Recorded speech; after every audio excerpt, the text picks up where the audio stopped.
Assalamualaikum warahmatullahi wabarakatuh. Apa kabar sahabat beriman? Sahabat beriman, lidah adalah indera pengecap yang tentu saja sangat penting bagi manusia. Selain itu, lidah juga membantu kita untuk berkomunikasi, mengunyah makanan, lalu menelannya. Untuk membedakan rasa seperti manis, asam, pahit, dan asin, tentu menggunakan lidah. Apa jadinya ketika tidak memiliki lidah? Lancarkah komunikasi yang kita jalin dengan orang lain? Lalu dapatkah mengunyah makanan dengan baik? Tentu saja jawabannya tidak ya sahabat beriman. Tapi bagaimana dengan ikan yang tidak memiliki lidah? Pernah bertanya-tanya kenapa ikan tidak punya lidah? Nah, kalau Anda penasaran, yuk simak penjelasan berikut ini. Namun sebelum lanjut, mari tebar share Islam dengan klik tombol subscribe, like, dan share untuk berbagi informasi bermanfaat. Amin ya robbal alamin.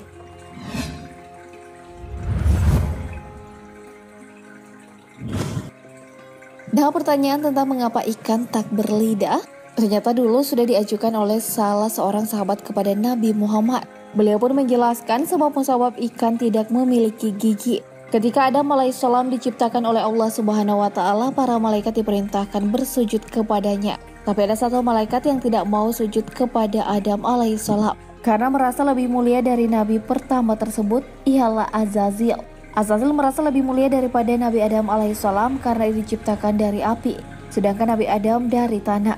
Karena tidak mau menjalankan perintah Allah agar sujud kepada Adam, Azazil pun diusir dari surga dan namanya diganti menjadi iblis.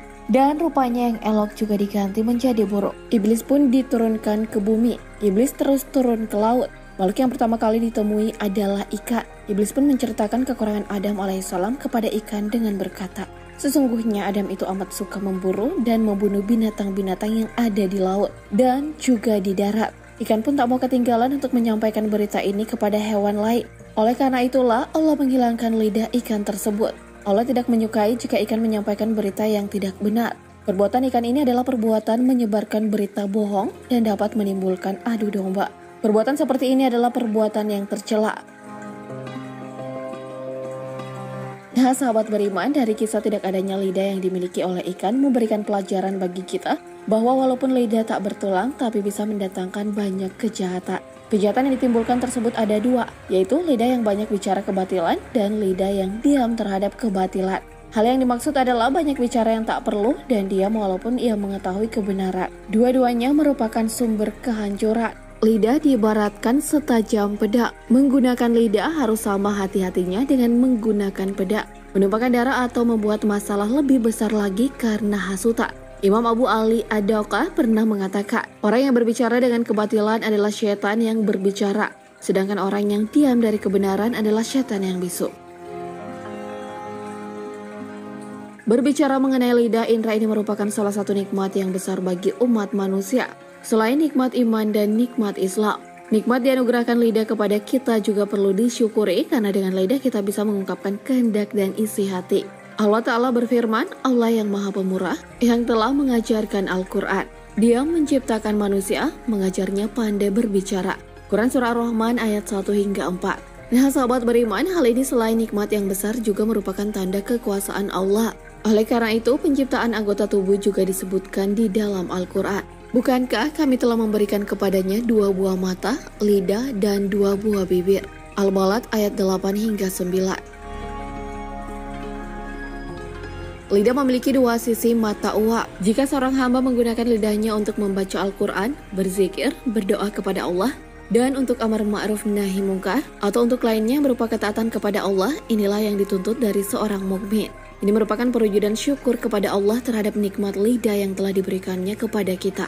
Sebaliknya, jika seorang menggunakan lidahnya untuk berdoa kepada selain Allah, berdusta, bersaksi palsu, melakukan ghibah, namimah, memecah belah umat Islam, merusak kehormatan seorang muslim, bernyanyi dengan lagu-lagu maksiat atau lainnya yang berupa ketaatan kepada syaitan, maka ini diharamkan atas seorang mukmin dan merupakan kekufuran kepada Allah terhadap nikmat lidah karena memiliki sisi yang berbeda. Hal inilah yang menyebabkan seorang bisa masuk surga dan bisa juga masuk neraka karena tidak hati-hati menjaga lidah masing-masing. Sahabat beriman, menjaga lidah memang benar-benar perlu dilakukan. Oleh karena itu, Nabi menganjurkan untuk menjaga lisan setelah mewasiatkan untuk beristiqomah. Hal itu sesuai dengan hadis Rasulullah Shallallahu Alaihi Wasallam di dalam Musnad Imam Ahmad dari Anas bin Malik dari Nabi Muhammad Shallallahu Alaihi Wasallam. Beliau bersabda, iman seorang hamba tidak akan istiqomah sehingga hatinya istiqomah, dan hati seorang hamba tidak akan istiqomah sehingga lisannya istiqomah. Dan orang yang tetangganya tidak aman dari kejahatan-kejahatannya, ia tidak akan masuk surga. Hadis riwayat Ahmad. Dahulu para salaf juga terbiasa menjaga lisan. Dari mereka diriwayatkan perkataan-perkataan bagus terhadap lidah.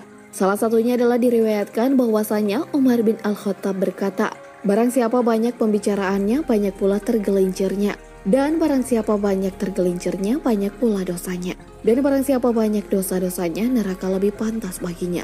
Riwayat Al-Khudai dalam Musnad Asy-Syihab dan Ibnu Hibban dalam Raudatul Uqala. Sahabat beriman, ada pepatah yang mengatakan bahwa terpelesetnya kaki jauh lebih baik daripada terpelesetnya lidah.